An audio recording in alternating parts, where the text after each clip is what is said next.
บายดีสบายดีพี่น้องป้องปายชาว YouTube ทั้งในและต่างประเทศ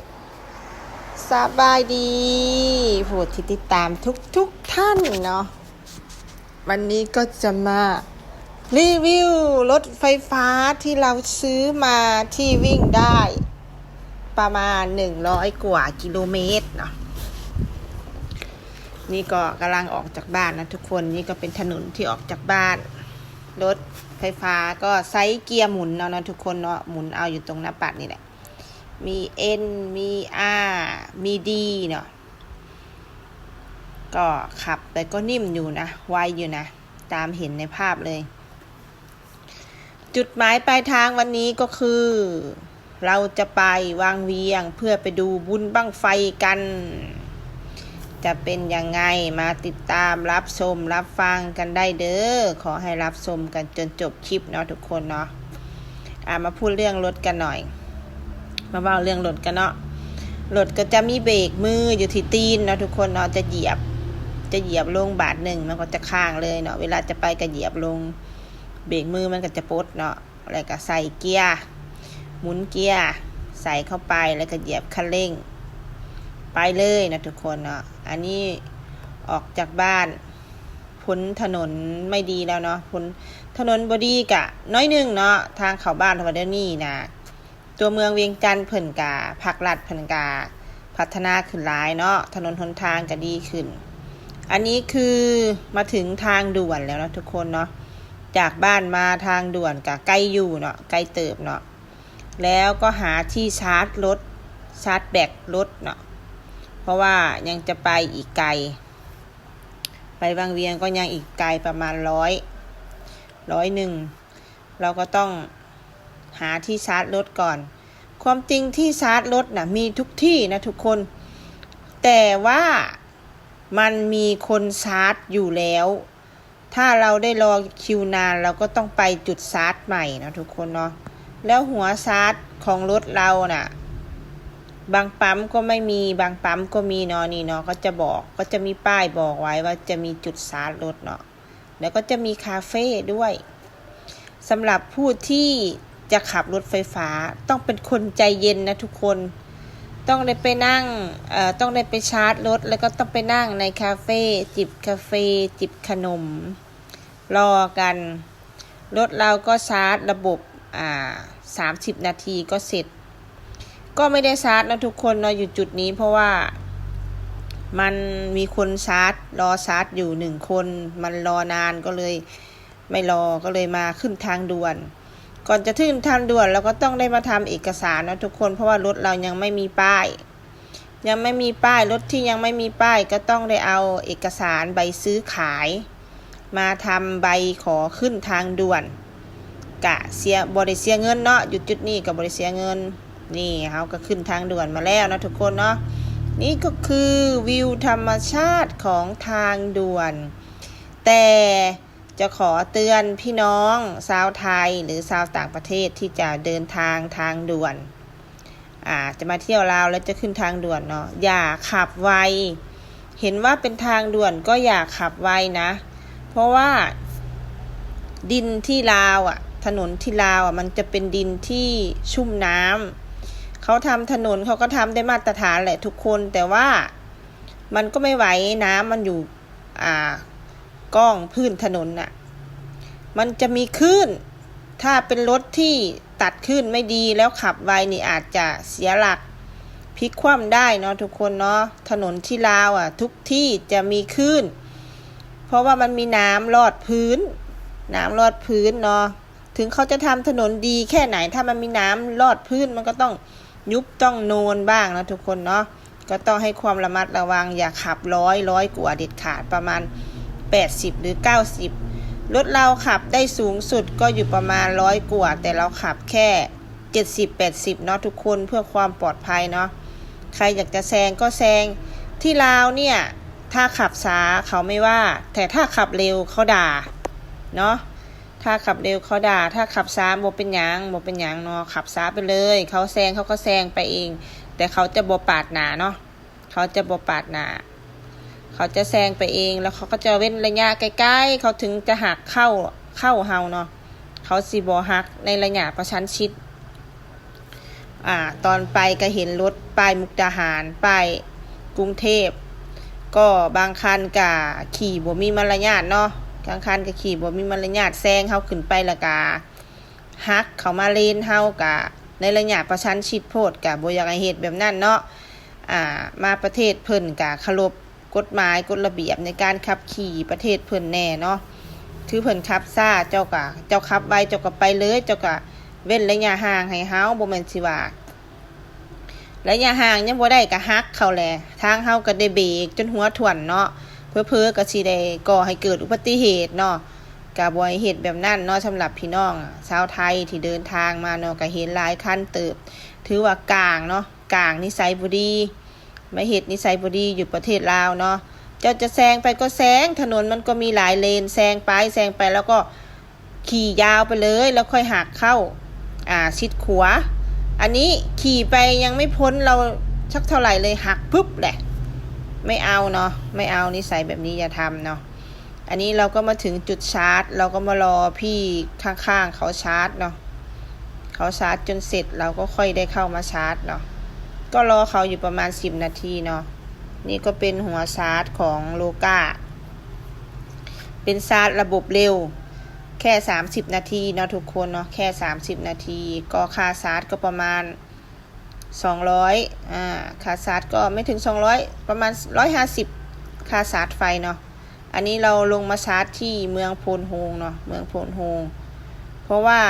จะไปชาร์จที่วังเวียงแต่ก็กลัวว่าไฟมันจะหมดเนาะเพราะว่าเราไม่ได้ชาร์จออกมาจากเวียงจันทน์เนาะถ้าเราชาร์จตั้งแต่เมื่อคืนนี้แล้วเราขับออกมาเลยเราก็จะไม่ได้แวะชาร์จเราก็จะต้องได้ไปชาร์จที่วังเวียงเลยก็จะเร็วหน่อยอันนี้ก็ช้าหน่อยเนาะการเดินทางเราก็ช้าเพราะว่าต้องได้มาชาร์จแบตรอประมาณ30 นาทีก็มานั่งกินขนมกินกาแฟกินน้ำอะไรในร้านมินิมาร์ทก๊อกๆเนาะเขาก็มีที่ให้นั่งรอคือที่ชาร์จ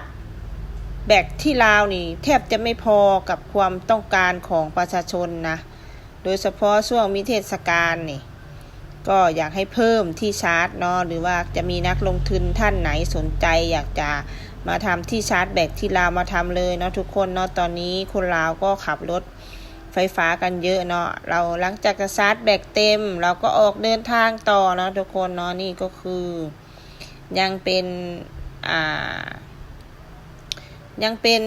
ทางด่วนอยู่เนาะทุกคนเนาะ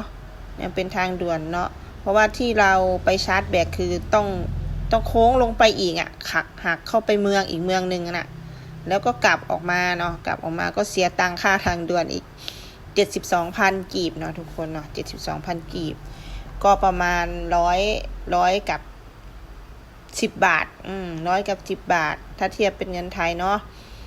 ก็ขับไปเรื่อยๆทุกคนก็ชมวิวชมอะไรเนี่ยเห็นไหมรถเขาที่เขาระบบตัดคลื่นตัดอะไรดีเขาก็ขับแซงเราไปอย่างไร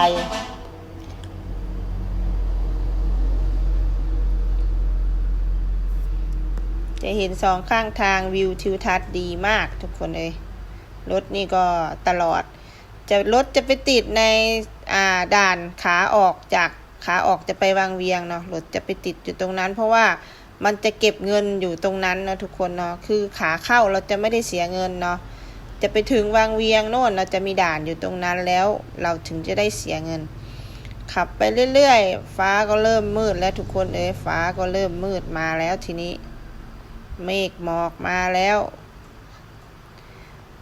เราก็ลุ้นกันว่าฝนจะตกนี่ก็คือทางเข้าอุโมงค์เนาะทุกคนอุโมงค์ไปสู่วังเวียงพ้นอุโมงค์นี้เราก็จะเจอด่านแล้วก็จะถึงวังเวียงนะทุกคนเนาะแต่อุโมงค์นี้จะไม่มีไฟทำไมถึงไม่มีไฟเป็นอย่างจึงบ่มีไฟเนาะเพราะว่าบริษัทหรือคนที่ทำทางด่วนเขาไม่ไหวกับขโมยหรือขี้ลักภาษาลาวก็คือขี้ลักเนาะเขาเอาไฟมาลงหลายครั้งแล้วแต่ก็โดนขโมยสายไฟดอกไฟอะไรก็ไปเอาไปหมดนะเพราะว่ามันบ่มีคนเฝ้าในจุดนี้เนาะทุกคนเนาะไฟที่จะมายืนเผายืนเบิ่งอยู่ตลอด24 ชั่วโมงมันก็หายใจก็บ่อยากสะดวกเนาะอันนี้เนาะ คือคนลาวเขาจะบ่เฝ้าอยู่ในนี่จุดนี้เด็ดขาดเนาะก็เลยว่าบ่ไหวกับขโมยหรือโจรก็เลยไม่เอามาใส่เลยไฟเนาะดอกไฟสายไฟยังหายหมดเลยนะบ่แม่นว่าเขาบ่เอามาใส่เนาะเห็นหลายคนลงอยู่อะบ่เห็นเอาไฟเอายังมาใส่เอามาใส่แต่ก็บ่ไหวถึกขี้ลักไปตลอดนะทุกคนเนาะนี่ก็เป็นฝนตกแล้วตกแห้งนะทุกคนเนาะตกแห้งแท้แห้งว่าจนบ่เห็นถนนเลยจนบ่เห็นทิวทัศน์อ้อมข้างเลยเฮาก็คอยขี่ซ่าๆไปเนาะบางคนเขาก็บ่ไหวเนาะเขาก็จอดข้างทางเนาะแต่ว่าการเลือกที่จะจอดข้างทางในทางด่วนเนี่ยก็ถือว่าเป็นเรื่องที่อันตรายโดยเฉพาะฝนตก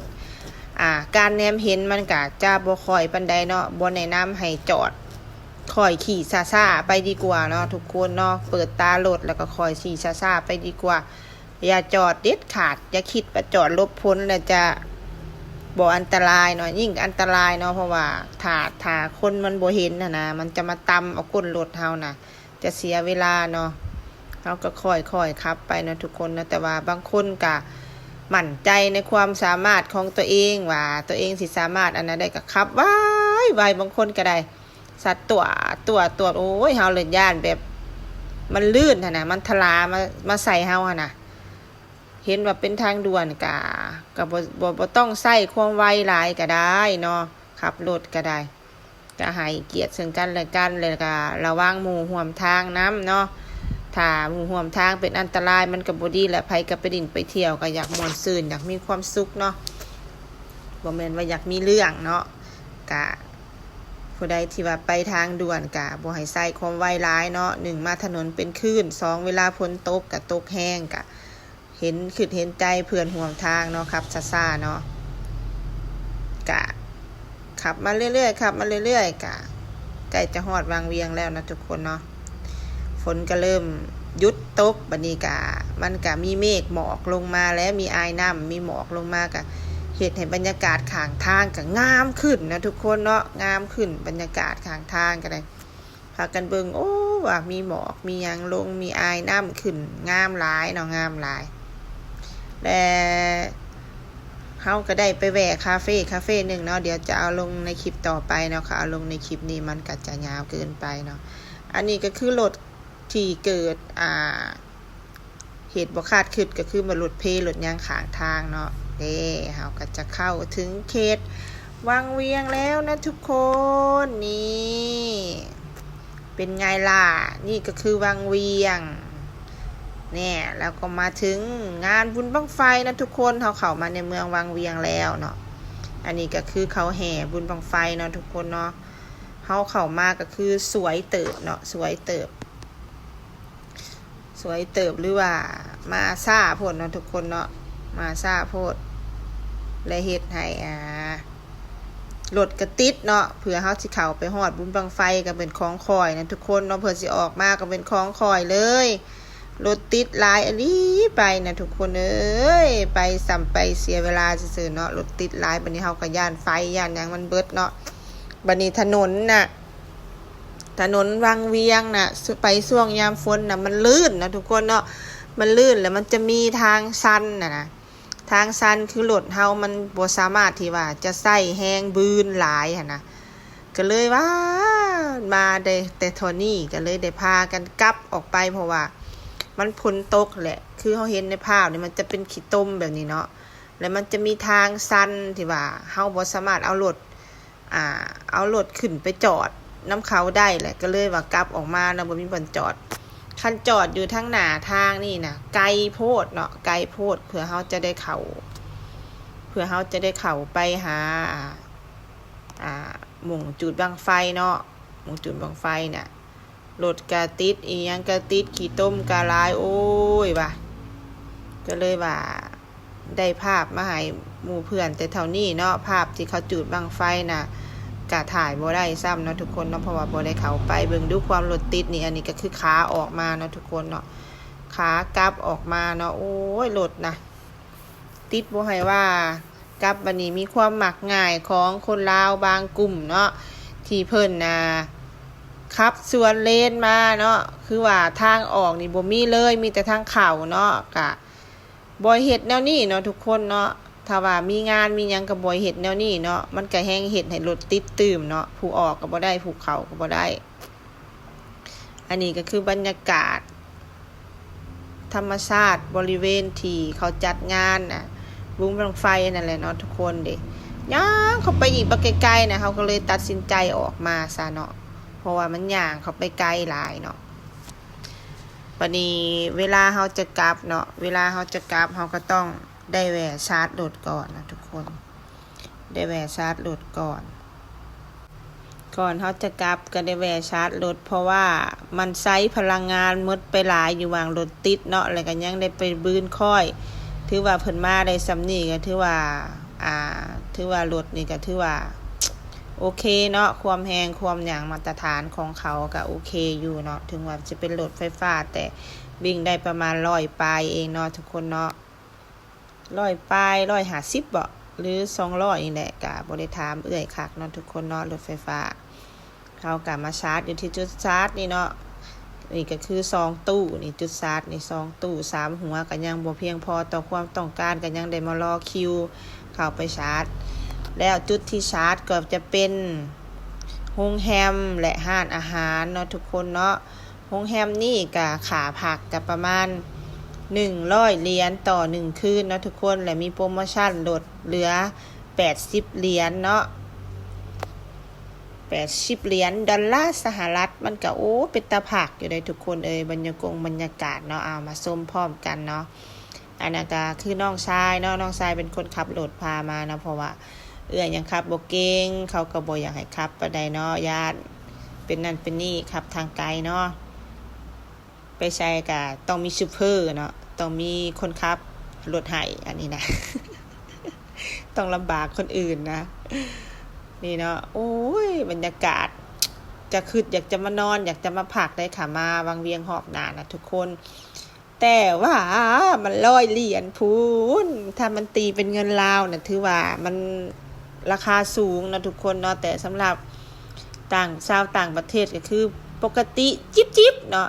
แลกกับบรรยากาศแบบนี้เนาะมีสตาร์ลอยน้ำมีอาหารพร้อมเสิร์ฟมีอาหารเช้าให้พร้อมบ่แม่นมีอาหารเช้ากับอาหารเที่ยงบ่นี่มาพักอยู่นี่นะแต่เฮาก็บ่ได้ถามรายละเอียดคักเนาะทุกคนเนาะดูเบิ่งทุกคนเบิ่งบรรยากาศเบิ่งวิวทุกคนมีอ่างปลาแบบกับผู้ที่หายเมื่อยกับหายเซ็งจากการที่ว่าเขาไปเบิ่งบั้งไฟบ่ได้เนาะ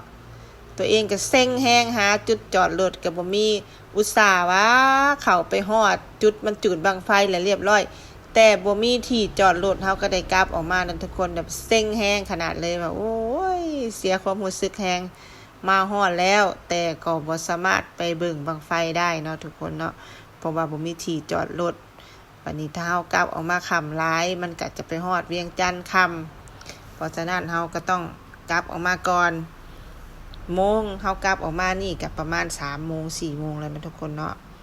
จะมาถ่ายบรรยากาศให้หมู่เพื่อนทุกคนได้รับชม